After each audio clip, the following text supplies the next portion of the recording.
Hello everyone, this is Pranava. Welcome back to the day 4 of Advent of Cyber 2024 from TryHackMe. We are continuing with our series of the Advent of Cyber where I upload every single day a new challenge that is being launched from TryHackMe. And currently today we are going with day 4 of Advent of Cyber and it has been launched. Today's challenge is about Atomic Red Team, which is a purple team activity as I can see it from the color of the challenge today. So task 10, day 4, I'm all atomic inside. So without any further ado, let's dive into the story and see what is there for us today. And for the events of stories that has happened before, you can watch from my other playlist of Advent of Cyber 2024 from TryHackMe. So yeah. Continuing with the story, Sockmas is approaching, and the town of Werewolf started preparation for the grand event. Glitch, a quite talented security SOC mass engineer, had a hunch that this year's celebration would be different. With looming threats, he decided to revamp the town's security defense.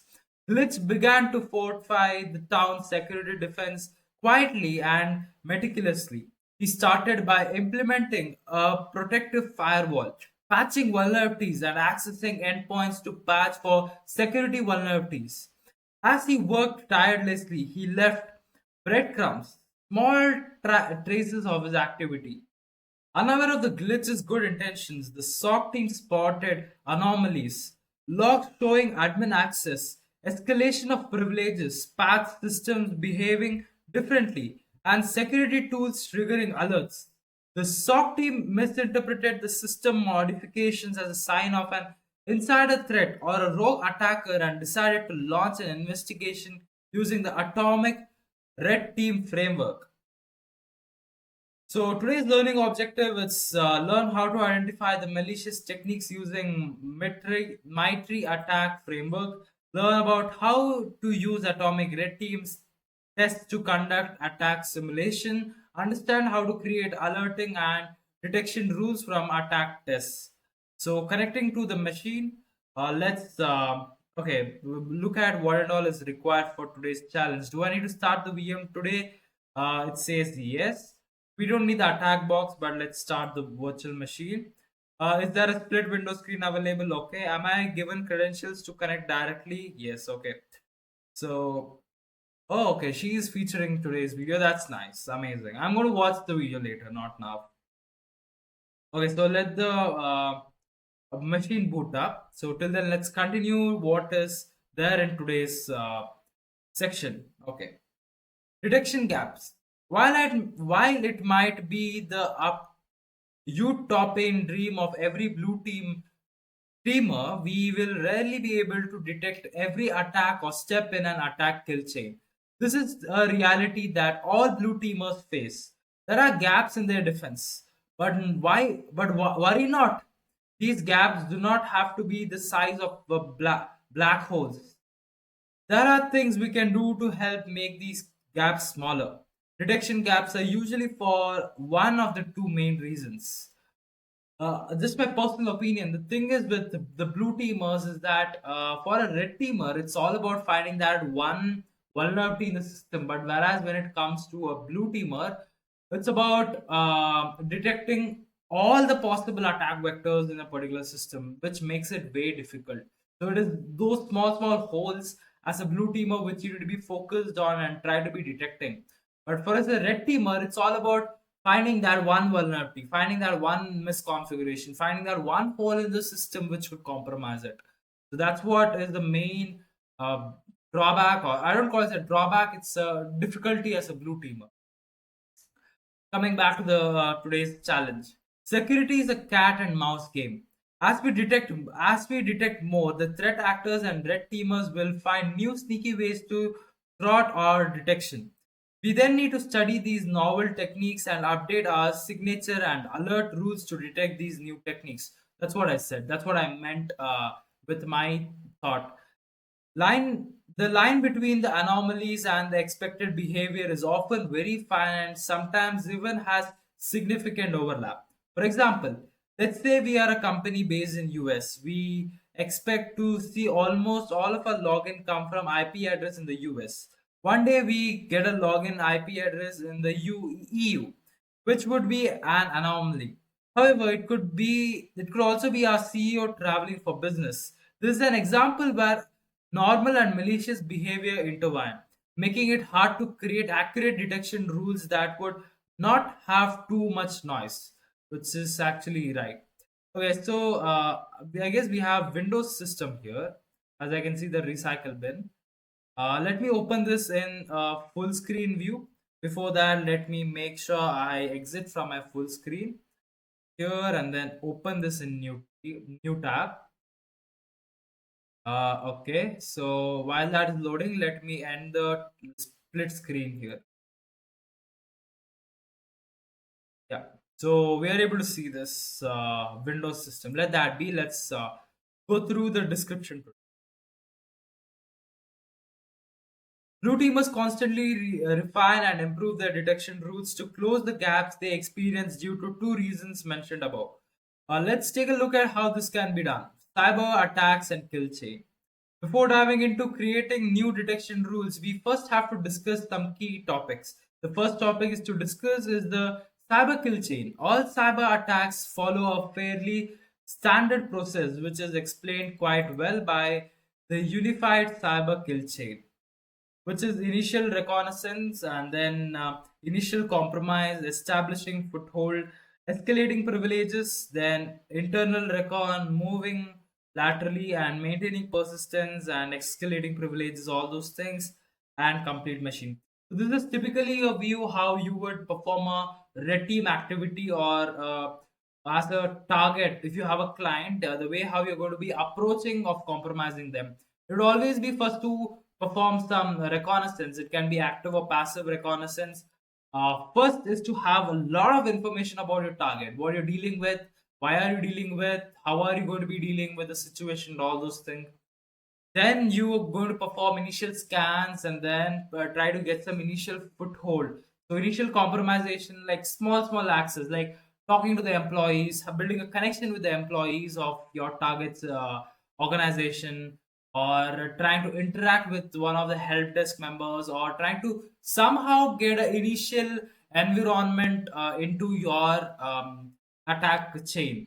Then you're supposed to escalate privileges or try to compromise the systems or move in any of the way. For example, if you're performing a social engineering attack against the target, so what you do is you first talk to the help desk team, get friendly there, build some connections, make some you do some favors or something like that.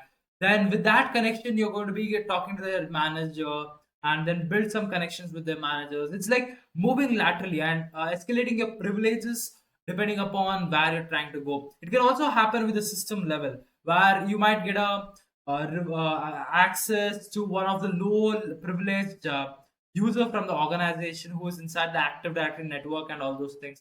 Then you perform internal reconnaissance to identify what are all the other connected systems to this machine, what are the loopholes that is present in the network for this particular user logged in. So you do all these processes, and it's not a overnight process of an attack chain. So it takes a lot of steps, reconnaissance. It's most of the part, 95% of the time, you're just researching about your target, because it's all about finding those small loopholes in the organization that you can exploit.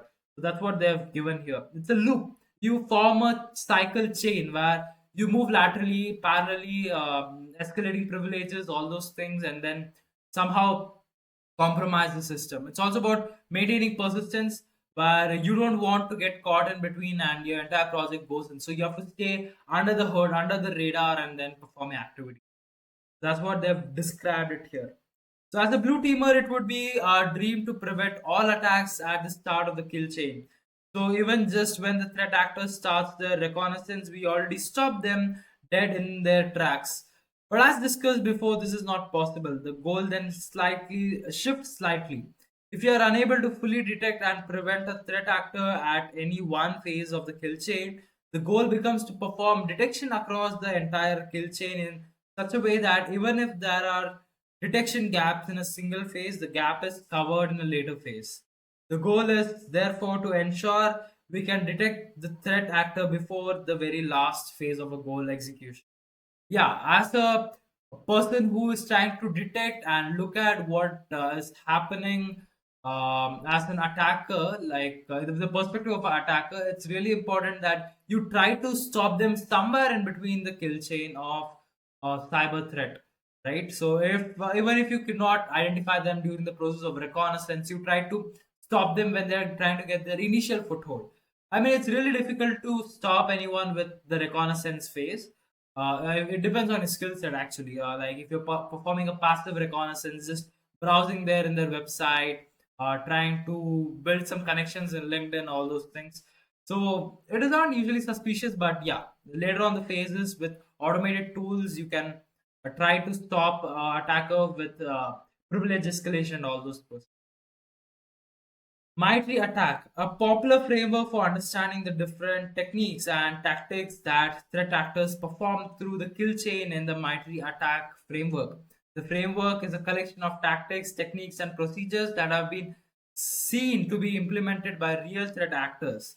The framework provides a navigated tool, whereas these TTPs can be investigated. So it's a very good framework for anyone who is interested in understanding all these phases or the tools or what steps to be taken for any kind of attack that you're performing. So it's a framework built. So let me open this here. As we can see, if I choose for any one of these options, okay, for example, let's say gather victim host information. So it's one of the attack vectors in reconnaissance. So you'll get the description about it, how does this happen, and detections and all those things in here. So it's like uh, a book kind of manual kind of a thing for performing attacks and also defense against this attack vector. So they've made a classifications and categories of all those. However, the framework primarily discusses these TTPs in theoretical manner. Even if we know we have a gap of specific TTP, we don't really know how to test the gap or close it down. This is where atomics come in. It's a tool basically. Atomic Red. The Atomic Red Team library is a collection of red team test cases that are mapped to the MITRE ATT&CK framework. The library consists of simple test cases that can be executed by any blue team to test for detection gaps and help close them down. The library also supports automation where the techniques can be automatically executed. However, it is also possible to execute them manually. Dropping the atomic. MSKD has a vague idea of what happened to the compromised machine.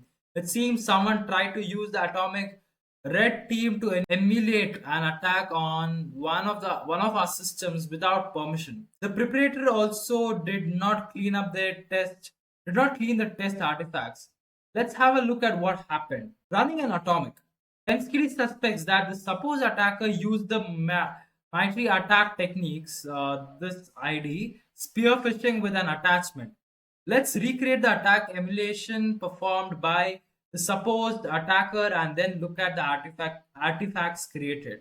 Open up the PowerShell prompt as administrator and follow along with us. Let's start by having a quick peek at the help page. Enter the command get help invoke atomic test. You should see the output below. Okay, so let's come here and open up the PowerShell as an administrator, run as an administrator. So it's here the tools. So get help atomic test, atomic test. So it's a tool basically which has a list of what happened. I meant invoke atomic test. Sorry. So that's what I wanted. Get help invoke atomic test.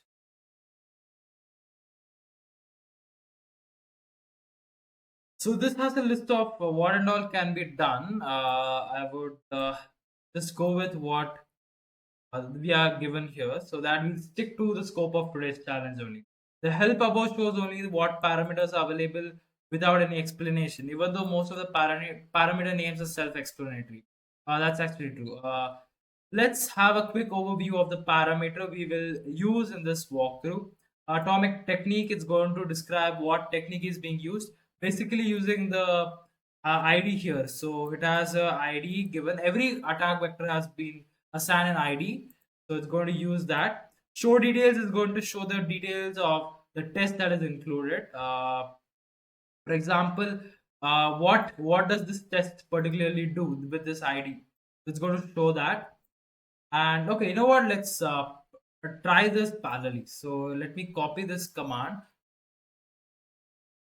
So T1566 dot 001 dot 001.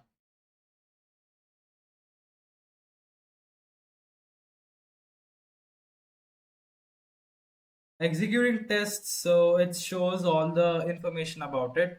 So it's basically how it's being performed and all those things. So let it till then that loads. Let's continue reading because I have a time constraint of the virtual machine. Check prerequisite provides like what are all the required things before you perform this activity or the test. So that's the prerequisite. Test name, so sets the test that you want to execute using the complete atomic test name. For example, you can specify download macro, enable phishing attachment, all those things. So test guide, it's going to set the test you want to be executing using the unique test identifier. Basically, with the test name, it's going to do it. A test number sets the test that you want to execute using the test number. The scope is limited to the atomic technique. Okay, so the one and all test numbers to execute. And cleanup is for all removing your tracks which was done there. It's going to revert back, according to here, it's going to revert back your machine to the normal state. It's basically clearing the tracks which you did or that got up while you were exploring this or running this tool. Our first command. We can build our first command now that we know which parameters are available. We would like to know more about what exactly happens with the test techniques. This to get this information, we must include the name of the technique we want information about and then add flag show details to our command. So let's have a look at the command constructed. Then this command displays the details of the all tests included with this atomic. Okay, so let's do with the show details itself. This has given us some of the results here. Let's stick to what is here now. Show details.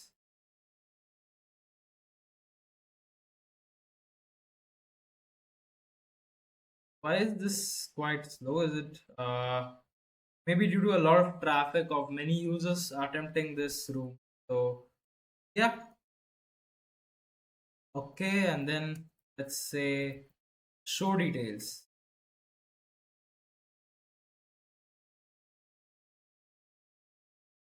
Okay, it's taking a lot of time from the time that I type it and that one. Okay, so it has given us a lot of information, which says part to the atomic folder that where it is stored and technique, clear phishing attachment. Okay, atomic test name, download macro enabled phishing attachment. Okay, so this is the test GUID. What else? All this information, cleanup commands. It shows attack commands. What all we need to be running to perform this attack. Cleanup. What and all should we run for cleaning up the attack vector? What we did, and beginning of another test. Phishing. What is this and this? So both are different, I guess. Yes. Word. Okay. Okay. Another method of it. So the cleanup commands and all those things. So if there's any dependency that is required, for example, here Microsoft Word must be installed. So if not, like if you read Python during any execution and all for running any tool, it says dependency of Python. But in this case, it's Word must be installed. So it depends upon your target that or the attack vector that you're choosing for performing this attack. So it is going to give the dependencies that is required for it. So coming down, the output above clearly splits up into multiple parts. Yeah, that's what we discussed here. You can go through and read this from their website. I mean, TryHackMe's Advent of Cyber. Let's just skip it so that we don't waste a lot of time here. Phishing, spear phishing attachment T1566011 emulated. Let's continue and run the first test of this. Before running the emulation, we should ensure that all required resources are in place to conduct it successfully. To verify this, we can add a flag check pre-request to our command. The command should look something like the test numbers 1 and then check pre-request. Okay, so let's run this command and see what's going to happen. This command is going to use data included in the dependency part of the test, that is test details, to verify if all the required resources are present. Looking at the test one, okay, let's run this before we go further. So instead of show details, the command is going to be check pre-request. So it says checking for pre-request, this download macro enabled phishing attachment pre-request met. So which means that we can execute this test T156601. Okay, so included the dependency part of the test details to verify all the required resources are present. Looking at the test one dependency of the number atomic, no additional resources are required. Run the same command for the test 2 and it will state Microsoft Word needs to be installed as shown below. So the test one was for the first attack, what we have here. So for the first one, and test 2 is for the second attack, what we have. Change the number.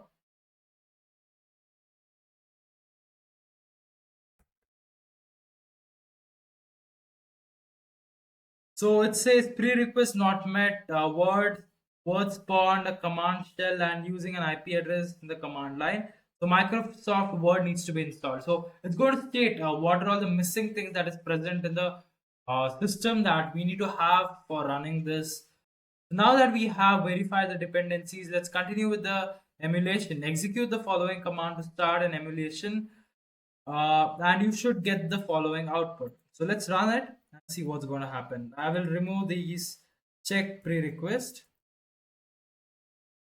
and just give my first test numbers.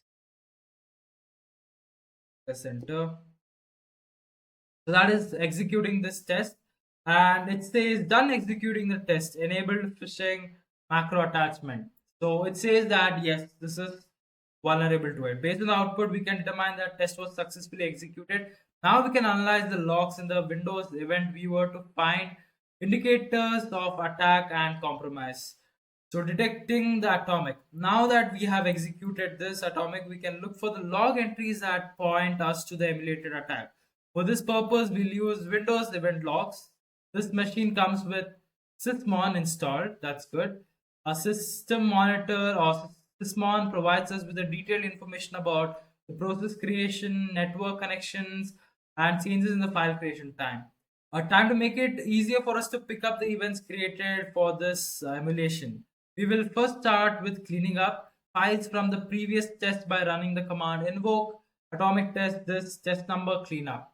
Okay, it's actually very important to clean up your tracks after you perform a attack. Basically, uh, you don't want to leave your traces behind and let some investigator or some person who's trying to come behind you look at what and all you have done, and you easily get what caught. So it's important that you clean up your tracks as soon as you finish up your activity. Now okay. So yeah, this has cleaned up our whatever we did with the test number one. So it knows where and all the logs might be stored, where and all the information about what we executed now might be stored. So it goes there and it just removes all the information. Now we can clear. Now we will clear the sysmon event log. Open up the event viewer by clicking on the icon in the taskbar, searching it for the Windows menu. Navigate to Applications and Services, Microsoft Windows, Sysmon, and Operational. Yeah, event viewer is here itself. Okay, so running, then yeah, here applications and service on. Show me the drop down.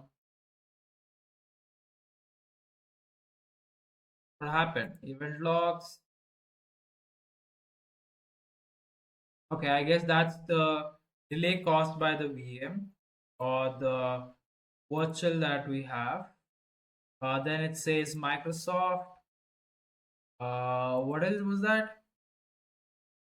Windows. Okay. So Windows,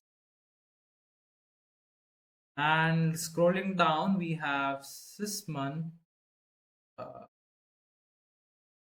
yeah, somewhere here.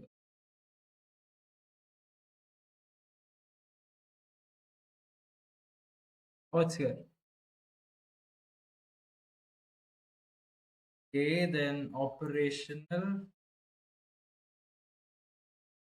We see a lot of information being given to us, but we could also filter it out depending upon the time and then select what we want to see there. So yeah, now that we have cleaned up the files and system logs, let's run the emulation again by issuing the command. So let's run the attack. Okay, basically now we'll be running this and let's see how the event is going to show up to us. Okay, so running this test. So the test has been successfully executed. We can come here and date and time. So I guess we need to refresh it once. So looking at this information, what do we see? We see a PowerShell being running and nothing else, not much. Yeah, it says file created. So yeah, we can see a file being created, a phishing attachment XML. So okay, nice. So another file created. That's not one which we did it. Okay. I mean, that's the way how you're going to be looking at an event that has happened. Next, we'll go to the event viewer and right click on the operational log on the left hand side of the screen and click on refresh. Okay. Let's do that. Refresh. We don't have to, but yeah, anyway. Now sort the date time column order to the events chronologically, oldest first. The first two events are listed test atomic execution for the emulator. We are interested in the two events that detail the attack. First, a process was created for the PowerShell executing the following command. Yes, yes, yes, that's what happens. So let's go to the details tab and see. Is this the one? No, it has something with downloading also in it, right? Yeah, PowerShell.exe. So it's somewhere here. We need to just look at it. It says atomic somewhere. Oh, here we see it here now. So the command that was executed from the tool is being displayed here. That's nice. Now navigating to the directory and open the phishing attachment.txt. The flag included is the answer to the question one. Okay, so let's go there. It's in the users directory of. Let's open from here. C users administrator app data local temp. Okay, so coming here, local disk C users administrator app data. Then comes local, and where do I see under temp? Okay, we see our text file here, and yes, glitch testing for spear phishing. Let's copy this. Hopefully, we'll be able to paste it here. That says it's the answer to the question one. So let's submit it. So answer submit. Whoa, we got another speak and as well as the right answer to it. So make sure the answer to question now as the cleanup command will delete these files. So now let's clean up the artifacts from the spear phishing emulation. Enter the command cleanup. So let's now clear our tracks and then look at how might our system show the logs of it. So cleanup, that has cleaned it. Now with that we know the artifacts were cleared during the spear phishing emulation, we can use them to create custom alert rules. In this section, we will explore this topic further. alerting on the atomic. So now it's related to creating rules in such a way that we don't get these. Like we got a signature now. No, we understood how the behavior of this tool works. We can now add it to our SEM. The previous paragraph, we found that multiple indicators of compromise through the sysmon event log, which we can use this information to create detection rules to include in our EDR, SAM, IDS, etc. These tools offer functionalities that allow us to import custom detection rules. There are several detection rule formats, including Yara, Sigma, Snort, and more. Let's look at how we can implement the artifacts related to this to create a custom Sigma rule. The two events contain the possible indicators of compromise. Let's focus on the event that contained invoke web request. Yeah, so you can add these things to the tool, whichever you're using for your IDS or IPS or the SEM, what is there. So we can use multiple parts of these artifacts to include in our custom rules.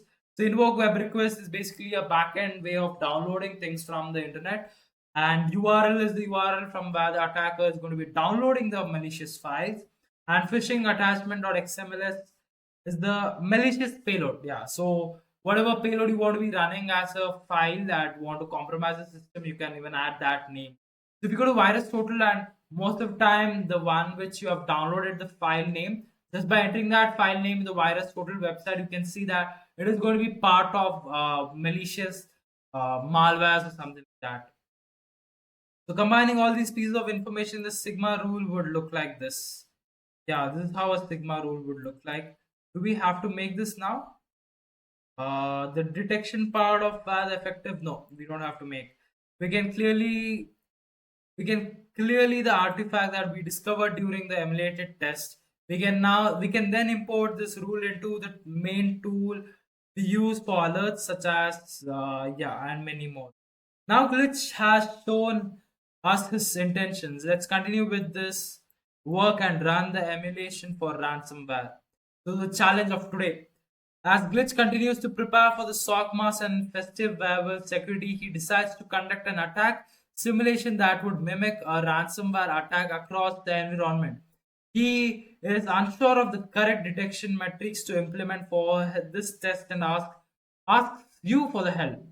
Your task is to identify the correct atomic test to run that will take the advantage of a command and scripting interpreter, conduct the test, and extract valuable artifacts that would be used to craft the detection rules. A command and scripting interpreter. So let's try for this one. What attack ID, technique ID would be our point of interest? Okay, so command and scripting interpreter. So let's go to the MITRE attack and then look at what would be the ID of it. So come here, copy this. Oh, it's here itself. Command and scripting interpreter. Yes. So this will be our ID. From here, let's copy that and paste this in as my answer, and then let's go further. Yes, we got the right answer. So what is the attack sub technique ID focused on Windows command shell? Command shell. Okay, I just did not read this exactly. Sub techniques which focuses on command shell. Windows command shell. PowerShell is Windows command shell. What is this for? Apple script. So I guess it's this one itself.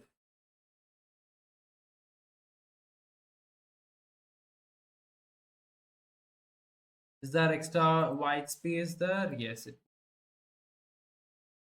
Incorrect. Okay. Windows command shell. Let's open up everything and just see what is going to give.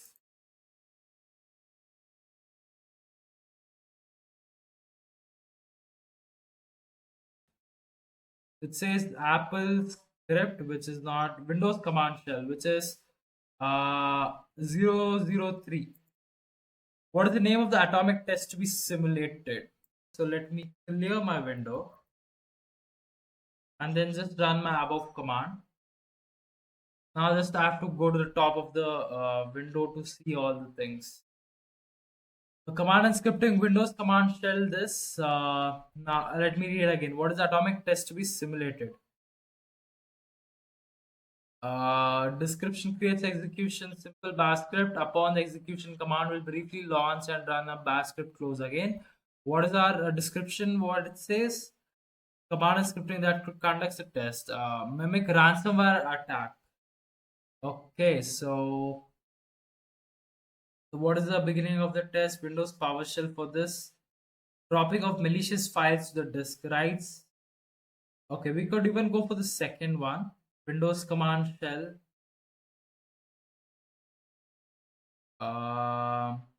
Command line executes to suspicious invocation. Example for this. Okay, other than that is description. This attempts to open a file from the word pointer containing. This is to mimic ransomware print bombing technique. So I guess we need to be running this one. Windows command shell and that number. So it's simulation black byte ransomware print bombing. Okay, that's our print bombing. Let me come here and put this in here, paste, submit. Okay, that's right. What is the name of the file used in the test?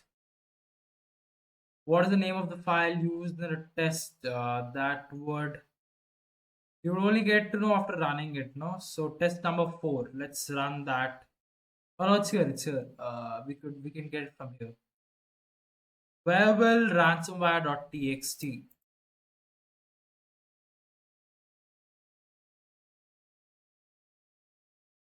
Okay, that's correct. What is the flag found from the atomic test? So let's run the test. Not clear command. Let's run this.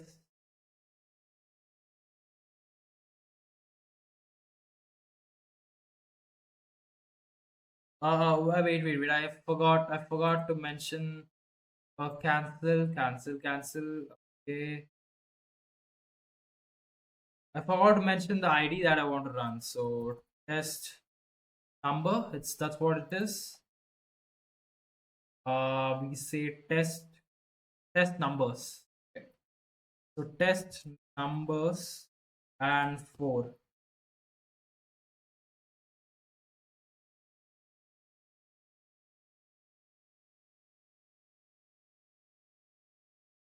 So it has done something. File name something. Okay, and then let me say save. Pulling down. We got something.pdf. Glitch is working on testing the security poster before the SOC mask is here and will run many tests to ensure that we are all safe and uncover all the threats before they hit us. And the flag is this. I wish I could copy it directly. Okay, so after a bit of working on my magical hands for copying the text into the one TryHackMe here, I have completed the challenge. So that is it. It was amazing. I loved this exercise where it was about the both perspective of how you are going to be looking at a blue teamer, looking at events, logs, and all those things, and also as a red teamer, how are you going to be performing this and testing for exploiting these challenges in it. So it was a good challenge. I loved it. Hope you did also enjoy this particular video this challenge basically. That is it then. Hope you enjoyed. Hit on that like button if you did, and if you're new to this channel, please hit on that subscribe button, which is going to be notifying you. If you click on notification bell, you will be notified every time I upload a new video. Hope to meet you all tomorrow with the day 5 of Advent of Cyber from TryHackMe. Again, this video is not sponsored by TryHackMe, but TryHackMe, if you are watching this video, you know where to connect with me to sponsor this videos the upcoming days or in the next year's challenge. That is it for this video. Thank you then. Thank you for watching. Bye